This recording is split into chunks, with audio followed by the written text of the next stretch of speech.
시니어가 중심이 되는 세상, 당신의 라이프를 밝혀드리겠습니다. 행복한 시니어를 위한 라이프 길잡이 시니어 라이프 온! 안녕하세요, 박원입니다. 안녕하세요, 윤지우입니다. 사느냐 죽느냐 그것이 문제로다.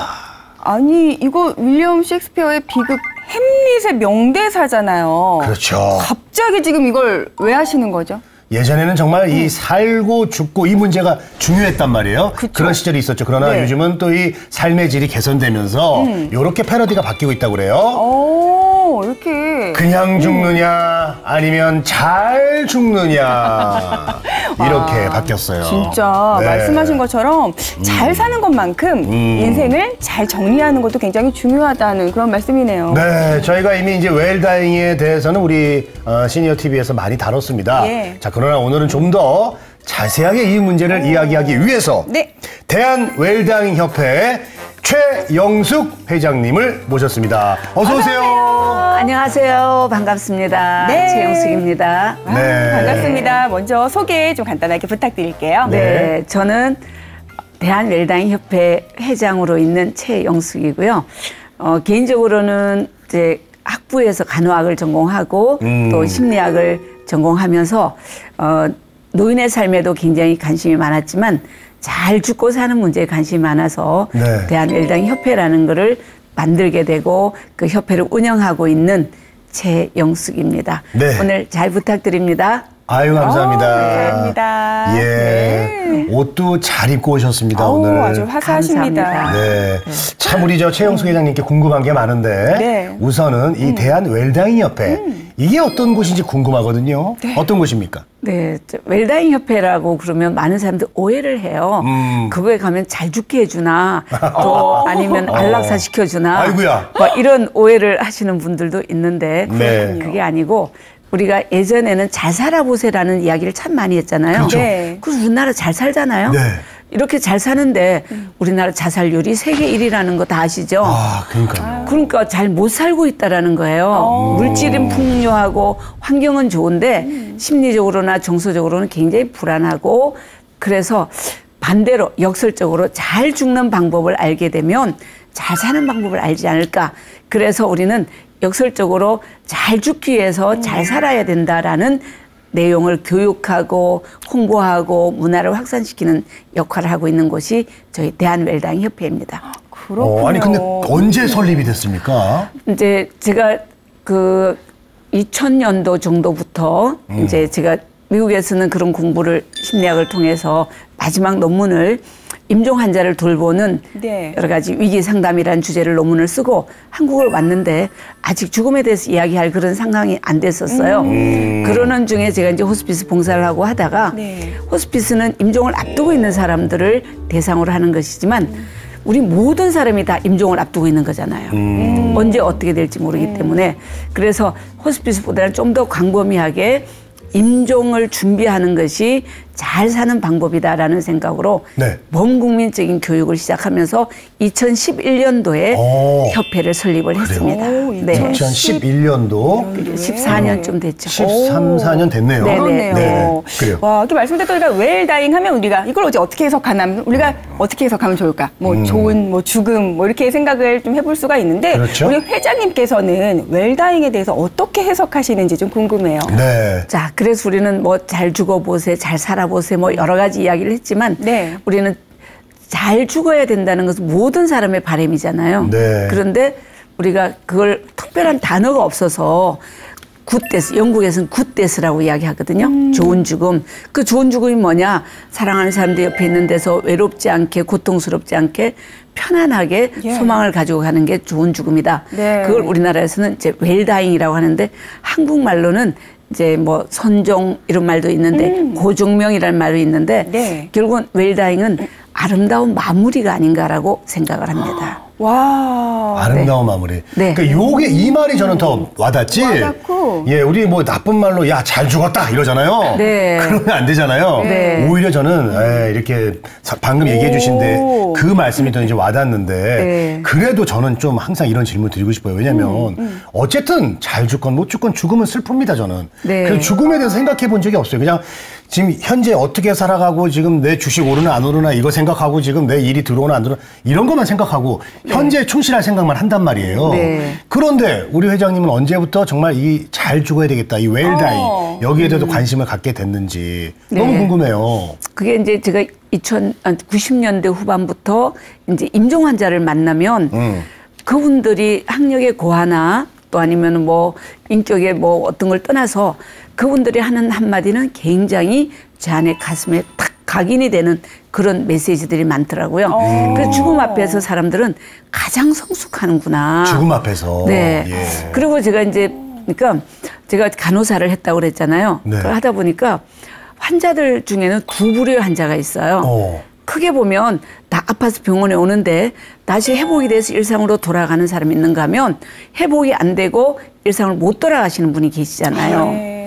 그래서 참 안타까워하는데 일상으로 못 돌아가시는 분, 쉽게 말해 임종을 준비하시는 분들도 또 두 부류가 계시더라고요. 나 처음에는 말기입니다. 뭐 희생 불가능합니다라고 하면 막 충격을 받잖아요. 어째 이런 일이. 그랬는데 얼마 시간이 지나서 빨리 그 부분을 수용하시는 분이 계시긴 하면 끝까지 말도 안 돼. 나는 절대 안 죽어. 절대 못 죽어. 막 이런 분들이 계시더라고요. 그래서 앞에 정말 잘 수용하시는 분을 보면서 아, 저분들 인격이 훌륭하구나. 신앙이 좋으신구나 했는데 그게 아니라 평소에 죽음에 대해서 많이 생각했던 분들은 빨리 수용하고 정리하고 준비하는 모습을 봤어요. 그래서 죽음은 우리가 멀리 있는 것도 아니고 안 경험할 것도 아니라면 우리는 평소에 나의 죽음을 많이 생각하고 준비하신 분들이 훨씬 더 성숙하게 마무리를 아름답게 하는 모습들을 봤어요. 그 죽음은 피할 것고 당할 것이 아니라 준비하고 맞이할 것이다라는 결론을 하게 되면서 이것을 많은 사람들에게 알리고 준비시켜야 되겠다고 생각했습니다. 그러셨군요. 네. 그런 계기가 있으셨군요. 네네.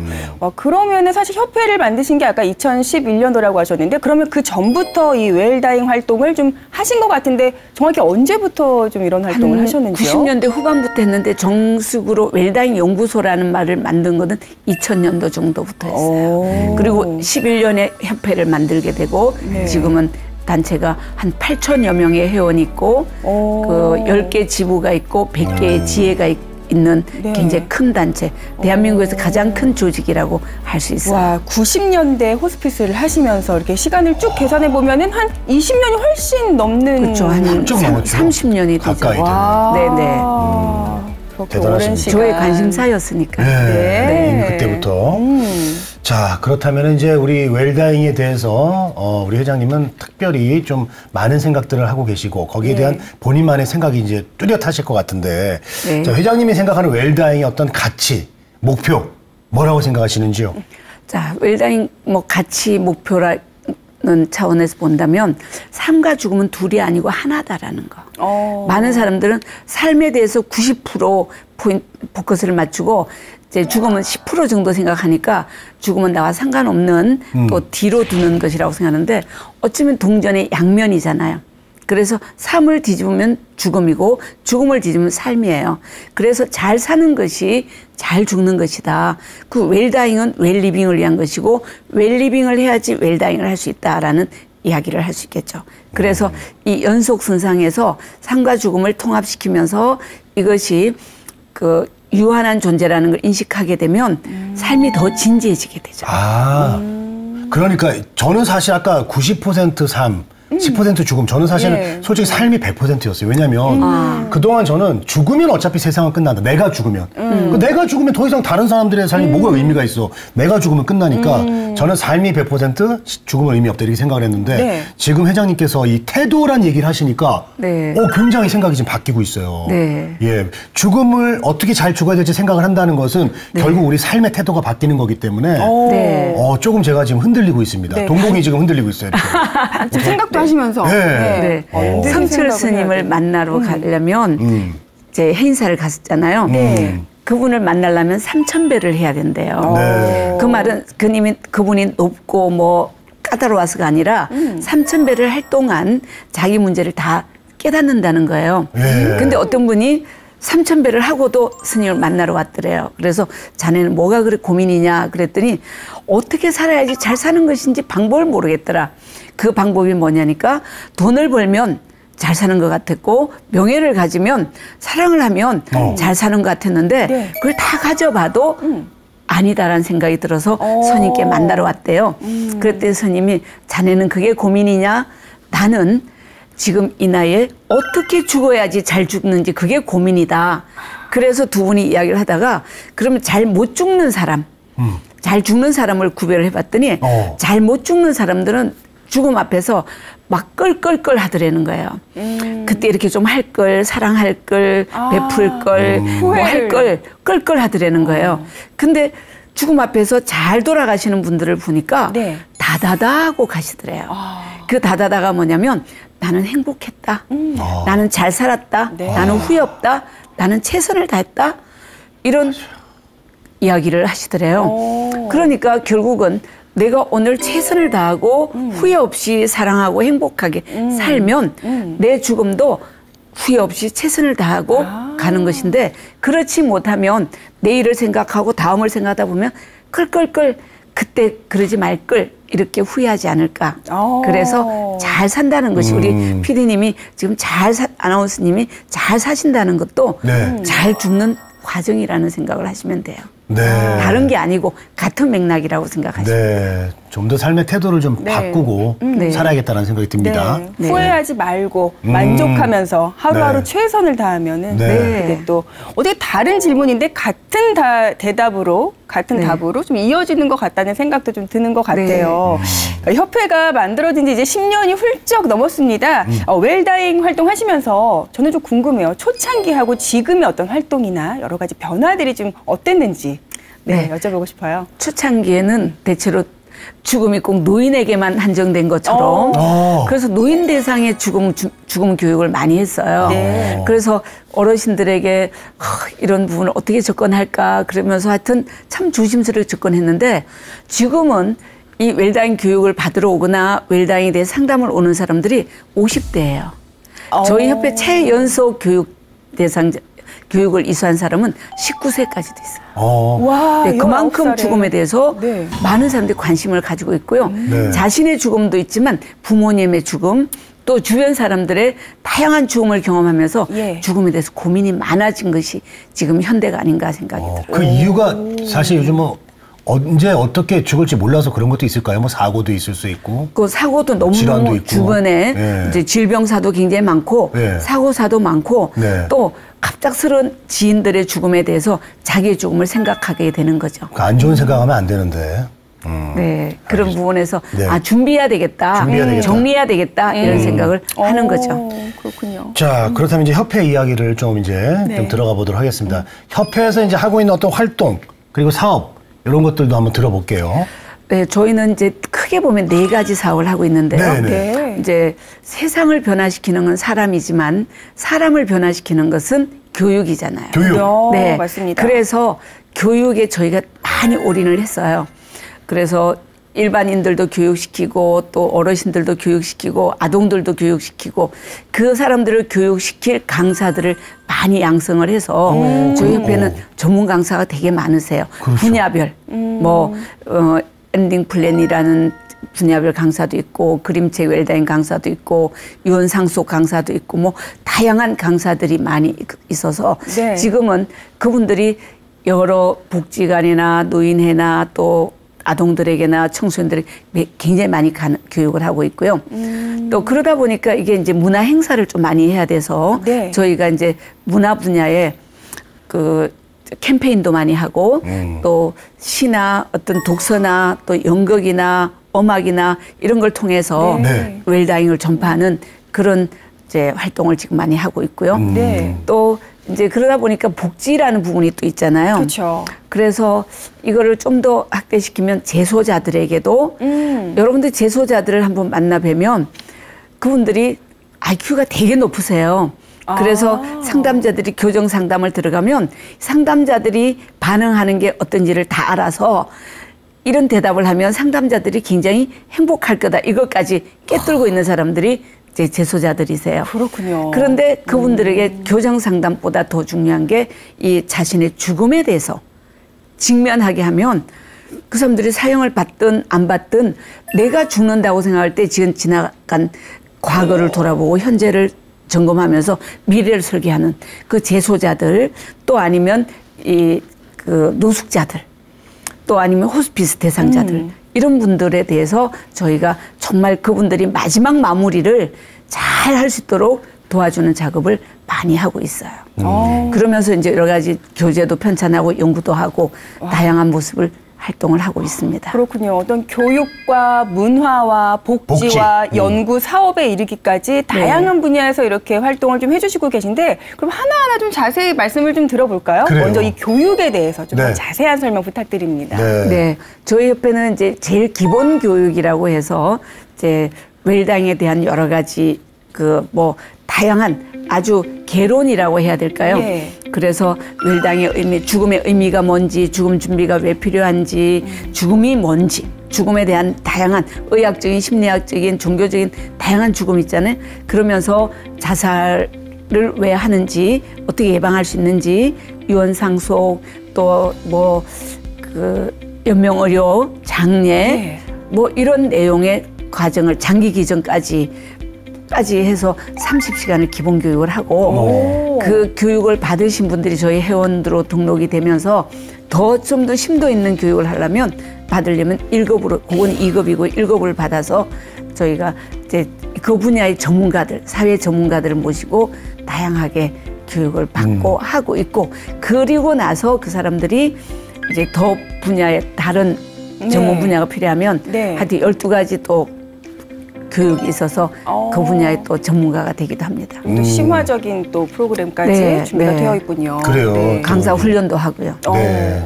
좋은 교육을 받아야지 또 좋은 강사가 될 수 있으니까요. 네. 자, 그렇다면 이제 또 문화사업 이야기를 또 해보도록 하겠습니다. 문화사업에는 또 어떤 프로그램들이 들어있을까요?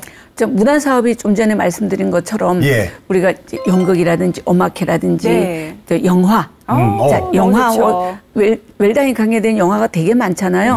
뭐 엔딩 노트라든지 일본에서 한 뭐 플랜 75라든지 뭐 이런 영화를 우리가 상영을 해서 보고 토론하면서 나는 내 가족이라면 이런 부분에 대해서 좀 진지하게 접근해 보게 되고, 또 뭐 독서도, 책도 되게 죽음에 대한 책이 많아요. 삶이 죽음에게 물었다라든지 어떻게 살 거냐고 뭐 이런 책이라든지 책을 가지 보면서 또 서로 나라면 너라면 이런 이야기를 하게 되고, 그 외에 또 여러 가지 미술이나 뭐 이런 걸 통해서 이제 다양한 문화 활동을 통해서 죽음을 접하고, 또 우리 그 훌륭하신 분들이 써놓은 책을 통해서 또 다시 한번 재인식하는 그런 과정을 가지게 되죠. 그렇군요. 영화를 보면서 책을 읽으면서 토론을 하면서 또 생각해 볼 수 있는 그런 생각의 장도 펼쳐지고, 자, 이렇게 교육과 문화에 대한 말씀해 주셨는데 또 복지에 대해서도 말씀 부탁드릴게요. 복지도 이제 좀 전에 말씀드린 것처럼 죽음을 준비하지 않고 계시는 분들이 참 많으세요. 맞아요. 특히 그냥 가족들이 온전하신 분들 말고 고독 사시는 분들이 많아요. 네. 자, 이분들을 어떻게 할 것인가, 이 부분에 대해서 저희들이 많이 관심을 가지고 그 공령장례, 제가 그 사례를 잠깐 말씀드리면 요새 어르신들이 죽음에 대해서 굉장히 고민이 많으세요. 예전에는 자식들이 알아서 할겨, 동네 사람들 어떻게 할겨 라고 했는데 요새는 자식들이 부모를 모시지 않잖아요. 또 자식하고 살 부모도 없지만 부모하고 살 자식도 없잖아요. 그런데 한 분이 지금 83세인데 혼자 사시는 거예요. 억척같이 살아서 아들 둘이 있는데 연락을 하지 않고 사는 거예요. 근데 지금 당신이 이제 그래 난 자식 없어 필요 없어라고 친구들하고 열심히 살았는데 83세가 되니까 친구들이 치매가 걸리고 죽고 하면서 자기도 기억이 깜빡깜빡 하는 거예요. 그러니까 내 죽음을 어떻게 할 것인가. 이제 당면 내가 건강할 때는 자식 소용없어 돈만 있으면 돼라고 살았는데 그래서 제가 노인복지관 이런 데 강의를 가면 어른들이 영어로 WELLDYING는 몰라도 한국말로 웰다잉이라는 말은 다 알아요. 그래서 교육받으러 오셔요. 오시고 끝나고 나면 꼭 상담하기를 원하세요. 그러면서 내가 지금 고독 살 건데 네. 내가 죽으면 어떻게 되냐 이런 질문들을 많이 하시는데 네. 그래서 도와준 아주 좋은 사례가 있어요. 네. 그래서 제가 인천 쪽에 좀 갔더니 네. 지난 7월 달인데 굉장히 더웠어요. 네. 교수님, 내가 팥빙수 사줄게요. 그래요. 저 아니에요. 제가 사드려야죠. 그리고 전 지금 바빠서 그랬더니 화를 펑펑 내면서 내 팥빙수 안 먹으면 평생 경사님 원망할 거라고 그랬어요. 그러니까 뭔가 심각한 이야기가 있다는 거잖아요. 그래서 무슨 일인데 30분만 이야기할 수 있어요. 라고 했더니 그런 이야기를 하는 거예요. 지금 35평 아파트가 있는데 네. 내가 죽고 나면 이게 시에서 이제 자녀들이 있는지 찾아서 자녀들이 시신을 인수하면 뭐 이렇게 되는데 인수 안 하겠다고 그러면 내 장례는 공영장례, 시장이 장례를 치른다는 거예요. 그래서 이분이 유언장을 썼대요. 내가 죽고 나면 자식들이 연락을 해서 가족관계 증명서에 나오니까 시신을 인수하면 이 재산을 아들에게 주지만 안 하면 나라에 기부한다 라고 했는데 제가 강의 중에 마지막에 꼭 용서하고 화해하고 가셔야 됩니다. 네. 당신을 위해서 그렇지만 남은 자녀들 위해서. 그래도 고민이 생긴 거예요. 그래서 제가 그 자녀들을 만나게 해주셔서 네. 지금 모든 게 다 해결돼서 자기 죽음도 해결되고 유산도 해결되고 외로움도 해결돼서 너무 행복해 하신 분 계세요. 그 자녀들도 어머니를 찾고 싶은데 방법도 없지만 또 여러 가지 미묘한 감정들이 있잖아요. 그렇죠. 섭섭한 감정도 있고 했는데 있죠. 어머니가 자녀에게 연락을 했더니 자녀들이 나도 어머니 찾고 싶었다. 그래서 지금 극적으로 만나서 이번 추석도 잘 지내시고 나는 이제 죽어도 여한이 없다. 이런 분도 계세요. 네. 팥빙수 하나를 사주시고 행복을 얻으셨네요. 그래서 네. 다음엔 고기 사주신대요. 야, 더 큰 행복이 또 이제 찾아. 빙수가 이제 소고기로 네, 그리고 빙수가 빙산으로 네. 크게 바뀌었네요. 네. 그분들 사랑도. 의미 있는 일이죠. 그렇죠. 좋습니다. 자, 그러면은 이 연구 사업들도 앞서서 아까 얘기해 주셨잖아요. 네. 연구 사업에는 또 어떤 것들이 있는 거예요? 저희가 이제 연구를 할 때 문화 사업하고 연결이 되는데 네. 자서전을 써라는 이야기를 제가 많이 하거든요. 자서전. 네. 근데 자서전 하면 많은 사람들이 훌륭한 사람, 정치인들, 뭐 유명한 사람 쓴다고 생각하는데 그게 아니고 네. 우리 자서전을 쓰면 나의 어제와 오늘과 내일을 통합할 수 있어요. 그리고 세대 통합이 돼요. 자녀들과도 세대 통합이 돼서 어른들이 마지막 돌아가실 때 정말 내가 그냥 바람처럼 먼지처럼 사라지는 것 같잖아요. 근데 나는 이렇게 태어나서 이렇게 살았다. 그리고 이렇게 간다라는 내용의 책을 조그맣게라도 남긴다면 내가 그래도 살아온 흔적 있잖아요. 그리고 자녀들도 가족의 왜 족보라는 걸 쓰잖아요. 예. 족보는 사실 우리가 잘 안 보잖아요. 그런데 어머니가 남긴 글, 어머니, 아버지가 살아온 삶을 돌아보면 그때는 젊었을 때는 모르다가 나이가 들면 아, 우리 아버지가 이랬구나. 이런 고민이 있었구나. 우리가 자녀들은 부모님이 태어날 때부터 어른이라고 생각하고 또 가면서 부모들은 항상 그 자리에 있다고 생각하는데 부모님에도 어린 시절이 있고 추억이 있잖아요. 그래서 그런 내용들을 이렇게 만들어 드리면 본인의 자존감도 높아지고 자녀들에 대한 이해도 도와지고 자녀들도 부모에 다지는데 그걸 쓰시라 했지만 엄두가 잘 안 나요. 그래서 저희가 인생 노트라는 전 책을 만들어서 교육을 만들어서 사람들에게 교부도 해드리고 또 이제 엔딩 플랜이라고 그래서 이 연구도 우리가 장례를 착한 장례식 뭐 이런 이야기를 하잖아요. 네. 근데 어떻게 해야 될지는 몰라요. 그렇게 하는 게 좋겠다라는 건 하지만 그래서 우리가 엔딩 플랜 사업을 통해서 이제 연구를 통해서 간소하면서도 의미 있는 막 화려하고 이런 모습이 아니라 아버지의 애장품을 두고 또 아버지에게 이제 생전 이별식에 병원에 만약 계셨다면 병원에서 이별식을 할 수 있는 이런 연구 사업들을 지금 하고 있어요. 정말 알차게 하나하나 그렇죠. 네. 정말 이렇게 사업을 또 각 분야별로 진행을 해주시고 계신데 말씀 들어보면 참 너무나 좋은 말씀들 또 아까 팥빙수 이야기도 해주시고 하셨는데 저는 그간 사업해 오시면서 사실 좀 힘들거나 어려웠던 순간들의 얘기들도 사실은 좀 궁금합니다. 네. 자, 어려웠던 적도 있었는데 어려웠던 적은 제가 서두에 말씀드린 것처럼 어떤 분이 전화를 하셨어요. 웰다잉 협회죠? 네, 그렇다니까 좀 도와주세요. 뭐냐니까 자기 스위스 안락사로 가려고 하는데 스위스로? 네, 네. 영어로 그걸 써야 되고 뭐 하는 게 너무 어렵다. 그거 좀 도와주시면 안 되냐. 네. 예를 들면 자살을 좀 도와달라. 우린 그건 아니다. 이제 사람들은 그걸 이제 웰다잉이라고 생각하시는 분도 계시고, 아이고. 네, 그건 아니다. 그랬더니 네. 자기는 막 이런 죽음에 대해서 네. 되게 이제 극단적인 선택에 우리가 좀 조력을 해주기를 바라는 그럴 때 참 난감한 부분도 있고 그러시겠네요. 또 어떤 분들은 연명의료 의향서를 쓰러 오시잖아요. 네. 막 그거 쓰는데 여러분들이 쉽게 쓸 것 같으지만 내 삶과 죽음을 중집을 찍는다고 생각하시는 것 같아요. 오셔가지고 그걸 쓰시면서 마지막에 사인을 딱 하고는 눈물을 툭 흘리시는 분도 계세요. 그러면서 내 삶이 요렇게 끝나나 뭐 이런 느낌을 가지시면서 막 울 때 네. 저희가 참 가슴이 아파서 안아드리기도 하고 네. 또 그러면서 뭐 자녀들과의 갈등 이러면서 저는 어른들이 하신 말씀 중에서 가장 슬픈 말이 뭐냐면 네.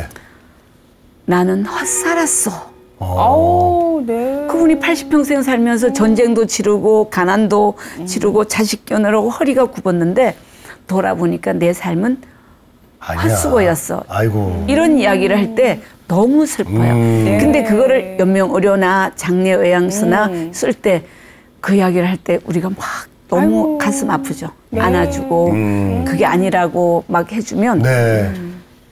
나는 바보 천치였어. 이런 이야기를 하세요. 아이고. 그때가 제일 아유, 헛산 게 가슴 어디 있습니까? 아파요. 지금 이렇게 맞아요. 그런 분들 때문에 우리가 이렇게 잘 살고 있는데. 맞아요. 네. 아니 저는 아까 그 스위스 얘기 나온 김에 저 회장님 생각이 너무 궁금한데. 네. 저는 거기 가는 분들도 좀 이해를 해요. 왜냐하면 네.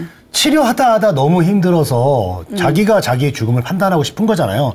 근데 우리나라에서는 안 되니 다른 나라 가서 뭐 아시아권 분들이 가는 얘기를 제가 기사로 접하곤 하거든요. 네, 네, 네. 근데 이게 그러면은 뭐 인간의 존엄성이 중요하니까 그렇게 아픈데도 그냥 그렇게 고통스럽게 그냥 끝까지 할 거 하면서 가는 게 좋은 건지. 정말 그분들이 그렇게 선택을 해서 나는 정말 더 이상 고통을 겪고 싶지 않아. 그래서 난 갈 거야. 네. 그게 맞는 건지 참 어려운 질문입니다만은 네. 회장님은 어떻게 생각하세요? 예, 저희도 이제 이 안락사 문제 때문에 많은 사람들이 토론도 하고 예. 연구도 하고 저도 이제 국회에 가서 발제도 하고 막 했거든요. 예. 했는데 그 심정은 충분히 다 이해가 돼요. 만약에 내가 이렇게 너무너무 초라한 모습으로 자식들에게 짐이 되고 내 살아가는 의미가 없을 때 그냥 그렇게 가고 싶다. 그거는 많은 사람들이 이해하고 이제 공감하는 부분이에요. 근데 이제 우리가 크게 보면 대한민국 국민들은 행복 주권이 있잖아요. 네. 행복 주권에서 크게 둔 게 자기 결정권하고 생명 존중권이 있어요. 네. 그런데 자기 결정권도 굉장히 중요해요. 내가 행복하기 위해서는 나는 이렇게 하고 싶다. 그렇죠. 저거 하고 싶다. 네. 그게 이제 안락사잖아요. 네. 근데 그것보다 더 중요한 건 생명 존중권이라는 거예요. 그래서 예를 들어 한강에 우리가 자살을 하면 나는 살고 싶지 않아 뛰어내리는 거잖아요. 그게 자기 결정권을 존중한다면 그 사람들 우리가 살릴 이유는 없죠. 그렇죠. 그렇잖아요. 그렇죠. 자기가 원해서 자기는 그렇게 죽는 게 행복하다고 해서 죽는 건데 그것보다는 생명 존중이 우선이기 때문에 어떠함에도 불구하고 또 막 우리가 경찰이 가서 소방대가 가서 구해내잖아요. 네. 마찬가지로 우리가 요즘 사르코라는 이야기들이 많이 나오는데 그것도 일종의 자기 결정 자살이잖아요. 의사 조력 뭐 자살이죠. 그런데 저는 제 개인적으로는 네. 이제 크리스찬으로서 또 가지고 있는 생명은 우리 것이 아니다라는 거와 예, 또 우리 고통에는 네. 나름대로 의미가 있다. 우리 살다 보면 작고 큰 고통이 있잖아요. 네. 근데 그 고통을 지내면 우리가 한데 성숙되고 그거에 합해서 선을 이루는 이런 모습이 되는 것처럼 네. 내가 고통스럽다고 생명을 끝낸다면 나는 나지만 여러분 안락사에 대해서 잘 몰라서 그러는데 나는 나지만 남아있는 가족들이 너무너무 많은 후유증을 가지고 있어요. 그 안락사를 하신 분들 네. 있는 사람들을 보면 자녀들이 그걸 지켜봐야 되거든요. 네. 스위스를 갈 때 환자가 고통스러운 환자 혼자 가지 못해요. 가족이 동반해야 돼요. 네. 그리고 본인이 주사를 의사가 놔주지만 밸브는 본인이 열어야 되고요. 약도 본인이 먹어야 돼요. 가족들이 먹여주는 게 아니고 의사가 주사 주는 게 아니에요. 그러면 그 자살하는 장면을 의사와 가족이 지켜봐야 돼요. 그럴 때 그 후유증이 굉장히 크다고 그래요. 그래서 저는 행복 주권은 자기 네. 결정권보다 생명 존중권이 우선이다 생각을 하고 있습니다. 회장님은 자기 결정권보다는 생명 존중이 더 중요하다 이렇게 네. 또 얘기를 해주셨고, 자 앞서서 이제 힘든 얘기 해주셨고 또 보람이 있었던 일, 이렇게 해서 뭔가 좀 생명을 살릴 수 있었던 그런 사례 있을까요? 네. 제가 이제 좀 전에 뭐 그 이야기도 했지만 제가 2017년 정도에 이제 기본교육을 했어요. 네. 근데 그때 어떤 분이 굉장히 40대 중반쯤 된 분이 오셔서 교육을 받으면 계속 우시는 거예요. 그래서 나중에 교육 끝나고 물었더니 자기가 이혼을 했대요. 한두 달 전에. 그리고 살고 싶지 않았대요. 그래서 어떻게 하면 될까 하다가 내가 사망보험금을 몇 달만 들어도 나오잖아요. 사망보험금을 들어서 내가 이걸 타게 하면 자녀들에게 좀 보험금을 주고 가면 그래도 엄마로서의 최소한의 도리는 한다라고 생각하고 사망보험금을 들어놓고 이제 죽을 생각을 하고 있는데 어떻게 죽어야 되나, 자살이 만만치 않잖아요.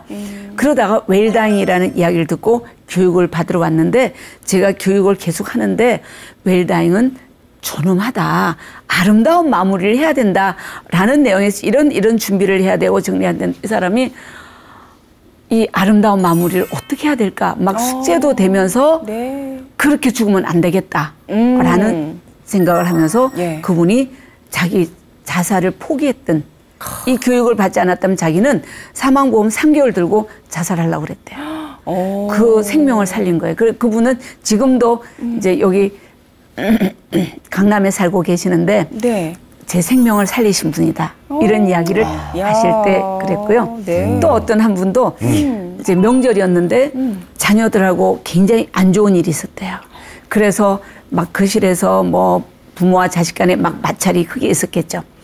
그리고 방에 들어와서 내가 이런 대접을 받고 살아야 되나 이런 생각이 들면서 아파트에 뛰어내리려고 이렇게 순간. 쳐다보고 있었대요. 네. 근데 자기는 뛰어내려서 장애가 안 되고 죽는다는 확신만 있으면 뛰어내렸겠대요. 그렇게 보고 있는데 제 목소리가 들리더래요. 선생님, 그거는 아름다운 마무리가 아니죠. 자살은 웰다잉이 아니죠. 지금 그렇게 가시면 안 되죠. 제가 강의 때 했던 내용을 막 소리가 들리더래요. 그래서 툭툭 앉아서 새벽 2시에 저한테 카톡을 보내셨어요. 아이고 얼마나 힘드셨어요. 저는 이렇게 가고 싶은데 자꾸 교수님 목소리가 들리네요. 교수님 저는 어떻게 해요? 그러다가 밤을 새웠대요. 그리고 아침에 제가 카톡을 보니까 그분이 있어서 참 잘했어요. 만납시다 해서 만나서 한참 껴안고 울었던 적이 있는데 생명을 살리는 일들이 참 많이 있어요. 우리가 그런 생각, 앞뒤 생각하지 않으면 확 질러버리게 되는데 네. 교육을 들었던 기억이 있잖아요. 네. 그 기억들 생각하면 어떻게 사는 것도 중요하지만 어떻게 마무리하는 게 좋은가를 생각해 보게 되는 그런 시간이 아니었나 생각이 네. 참 보람이 있어요. 네. 아, 그렇군요. 사실 좀 웰다잉 하면 너무 좀 포괄적인 느낌이라고 생각이 들거든요. 우리가 넓은 의미의 웰다잉은 어떤 요소를 포함하고 있고 또 좁은 의미의 웰다잉은 어떤 것인지 좀 두 가지를 구별해서 좀 설명을 들어보고 싶습니다. 그 많은 이제 사람들이 2015년도에 이 웰다잉 법이 발의가 됐거든요. 네. 그때 원혜영 의원님이 발의를 했었는데 그게 너무 폭넓으니까 국회에서 막 통과시키기 너무 어려운 거예요. 그래서 연명의료 결정법이라는 그걸로 축소시켜서 통과를 시켰어요. 그러다 보니까 나중에 사람들이 이 웰다잉법이라고 하면 연명의료 결정법처럼 무의미한 연명 치료를 하지 않겠다라는 내용으로만 되어진데 정말 웰다잉이라고 하면 폭넓게 우리가 생명 존중도 되고 뭐 그러다 보면 자살 예방도 되고 생명 나눔 장기 기증도 되고 유언 상속도 되지만 기부도 하고 뭐 장래 아주 포괄적으로 우리의 삶 전반을 다뤄야 될 내용이 많다. 그리고 이제 생을 요람에서 무덤까지라고 하는데 요람에서 무덤 이후까지 우리가 죽는다고 모든 게 다 끝나는 게 아니잖아요. 네. 죽고 나서 그 사람을 추모하는 일들이 굉장히 많아요. 그분이 평소에 했던 말들, 했던 일들. 그래서 우리는 죽음으로서 끝나는 게 아니고 영원히 어쩌면 살아있는 존재라고 생각한다면 요람에서 무덤 이후까지를 다뤄져야 된다면 굉장히 폭넓은 광의의 웰다잉이라고 이야기할 수 있다고 생각합니다. 네, 참 좋은 사례들 잘 들었습니다, 회장님. 그런데 이제 좀 죽음을 앞두고 계신 분들이나 연세가 좀 있는 분들이 오실 것 같은데 앞서서 19살도 있다고 하셨어요. 네. 네. 다양한 분들이 지금 찾고 계신가요? 어떤 분들이 찾고 계세요? 네, 예전에는 정말 이제 죽음이 노인들 이렇게 네. 생각했지 그게 아니고요. 요새 죽음을 생각하는 분들이 참 많아요. 죽음을 뭐 자살을 생각한다는 게 아니라 네. 나의 죽음을 언제 어디서 어떻게 마무리하고 싶은가 이런 고민을 많이 한다라는 것은 네. 우리나라 사람들의 정신적 수준이 많이 높아졌다라고 생각이 들어요. 네. 그러다 보니까 저희 협회에 찾아오시는 분들은 간판이 웰다잉 협회라고 되어 있고 또 홈페이지를 보고 하면서 삶과 죽음에 대해서 통합하고 싶은 사람들이 오는데 네. 요새 평균 50대인 사람들이 제일 많이 와요. 평균 50대, 연령이 평균. 40대에서 55세 사이가 되게 많고요. 그 외에 조금 더는 이제 60 정년을 앞두고 계신 분들이 나의 죽음도 준비해야 되지만 노인들에게도 이 죽음에 대해서 좀 교육도 하고 또 봉사를 하고 싶은 분들이 많이 오고요. 네. 대체로 40, 50대 되신 분들은 나의 부모님의 죽음에 대해서 어떻게 준비를 해야 되나. 대체로 부모님들이 요새 70 못 넘기고 가시는 분들 굉장히 많으세요. 오. 그 충격으로 내 아버지는 가셨는데 어머니는 어떻게 해야 되나. 또 요새 치매가 있으시니까 우리 부모의 죽음에 대해서 어떻게 해야 되나. 이런 생각을 가지고 오시는 분들이 많으세요. 만약에 제가 뭐 협회 회원이 되고 싶다 그러면 어떤 가입 절차도 좀 궁금하고요. 가입 후에 어떤 서비스나 교육을 받게 되는지도 좀 설명해 주세요. 네. 이제 그래서 관심을 가지고 오시는 분들이 계시면 네. 일단은 뭐 말로 한마디 설명해서 딱 정리가 되지 않잖아요. 삶과 죽음을. 네. 그래서 저희가 이제 기본 교육을 받아보시라고 그걸 이제 뭐 멀리 계시는 강원도나 뭐 전라도나 경상도 계시는 분들은 줌으로 이렇게 받고 또 각 지역에서 이제 대면 교육을 하기도 하고요. 그래서 기본 교육 30시간을 받고 나면 일단 그분들이 자기 삶에 좀 통합이 되잖아요. 네. 그러면 제가 이제 이 교육을 하면 사람들이 참 재밌는 일들이 많은데 아내가 교육을 받잖아요. 네. 근데 교육을 받고 나오면 남편에 대한 태도가 달라진대요. 왜냐하면 죽음에 대해서 생각을 해봤으니까. 네. 그러면 남편이 느끼기에 교육에 효과가 있네 이런 생각을 하다가 어느 날 30시간 끝났어요. 남편이 오나요? 남편이 왜 더 안 받아? 더 받아. 더 막 그런다는 거예요.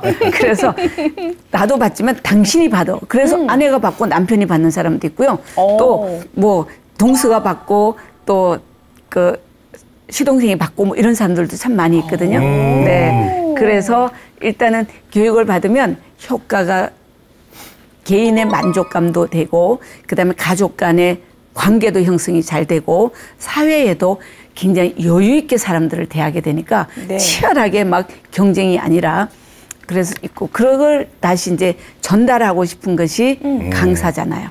그래서 강사도 하고 또 상담 연명의료의향서 상담사로 취업도 하고 이런 어떤 서비스도 있습니다. 네.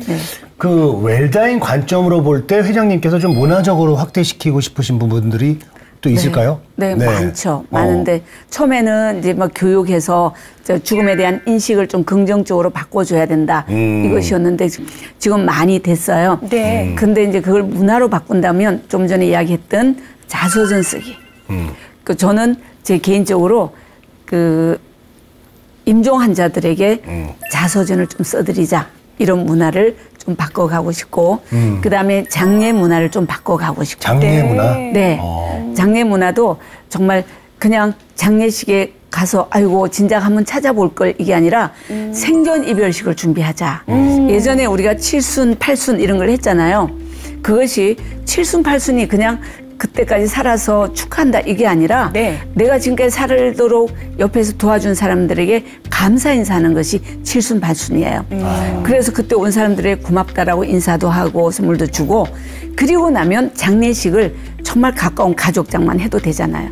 그걸 안 했기 때문에 막 온 동네 사람 다 불러서 막 껄껄껄 하게 되는데 그렇지 않도록 생전 이별식을 하게 되고 그러면 만약 환자들 병상에서도 생전 이별식을 좀 하게. 네. 그다음에 건강한 사람은 건강한 사람대로 또 요양원에 계시는 분은 요양원에 계실 때 충분히 사전에 생전에 좀 만나서 화해하고 용서하는 모습을 보여드리자라는 것이 저의 문화 행사 중에 하나입니다. 와, 이렇게 말씀하신 웰다잉 문화 확산이 되게 중요한데 이렇게 좀 자연스러워질 수 있도록 하기 위해서 가지고 계시는 그 비전이나 계획이 있으신지요? 네, 이제 처음에는 제가 그랬잖아요. 뭐 나의 죽음, 너의 죽음, 우리의 죽음을 잘 죽어보자, 잘 마무리해보자라는 것이었는데 이게 이제 웰다잉 기본법이 이제 발의 또 됐어요.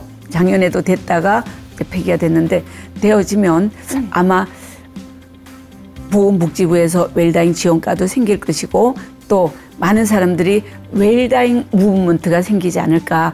그렇게 되면 거기에 저희들이 큰 역할을 해서 이것을 잘 끌어가서 사람들이 왜 눈을 이렇게 대고 있으면 이렇게 되면 길이 안 보이잖아요. 이렇게 떼면 이제 앞에 길도 보이는 것처럼 우리가 삶에다가 포커스를 맞추면 아무것도 안 보이는데 죽음에다가 포커스를 맞추면 삶의 방향이 보이는 것처럼. 네, 그래서 저는 죽음에 대한 인식을 그래서 다시 이야기하면 우리는 만나면 어디가 땅을 사면 어디가 돈을 벌면 아들 어디 교육을 시키는 이런 것만이 아니라 네. 정말 나는 어디서 어떻게 죽고 싶어 이렇게 하면 참 아름답지 않을까 이런 이야기를 사사로운 자리에서도 올릴 수 있는 그런 문화가 되었으면 참 좋겠어요. 네, 알겠습니다.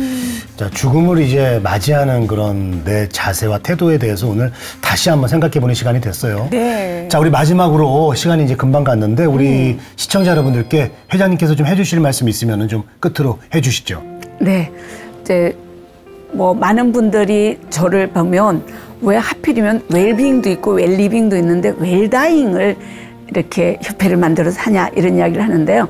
자, 웰다잉은 곧 웰리빙을 위한 것이다라고 생각을 하시면 그 두 개를 분리시키지 마시고 웰다잉 이꼬로 웰리빙이다라는 인식을 하시면서 여러분들이 나의 죽음, 너의 죽음. 그래서 우리 이제 나라에서도 유언서 데이, 또 웰다잉 데이, 굿데스 데이 뭐 이런 걸 해서 우리의 죽음에 대해서 생각해 볼 수 있는 그런 날짜나 주간이나 뭐 그런 행사를 하게 되면서 좀 진지하게 삶을 살다 보면 자살도 예방하게 되고 삶의 질이 훨씬 더 높아지지 않을까라고 생각합니다. 네. 감사합니다. 네. 그 티벳이라는 나라에서는 어린이 때부터 부모들이 그 천장하는 것을 보여주면서 네. 예, 이 독수리가 이제 그 시신을 먹게 하는 그런 제도가 있는데 그걸 보여주면서 아기 때부터 죽음을 받아들이는 것에 대해서 연습을 시키는 뭐 그런 문화가 있다고 하더라고요. 자, 죽음에 대해서 오늘 정말 깊게 생각해보는 그런 시간이었습니다. 대한웰다잉협회 최영숙 회장님이었습니다. 오늘 출연해 주셔서 감사합니다. 감사합니다. 네, 아는 만큼 밝아지는 시니어 라이프. 저희 시니어 라이프온에서는 여러분들께 더 좋은 정보와 즐거운 방송을 보내드릴 수 있도록 더욱더 노력하겠습니다. 네, 오늘 함께해 주신 시청자 여러분 고맙습니다.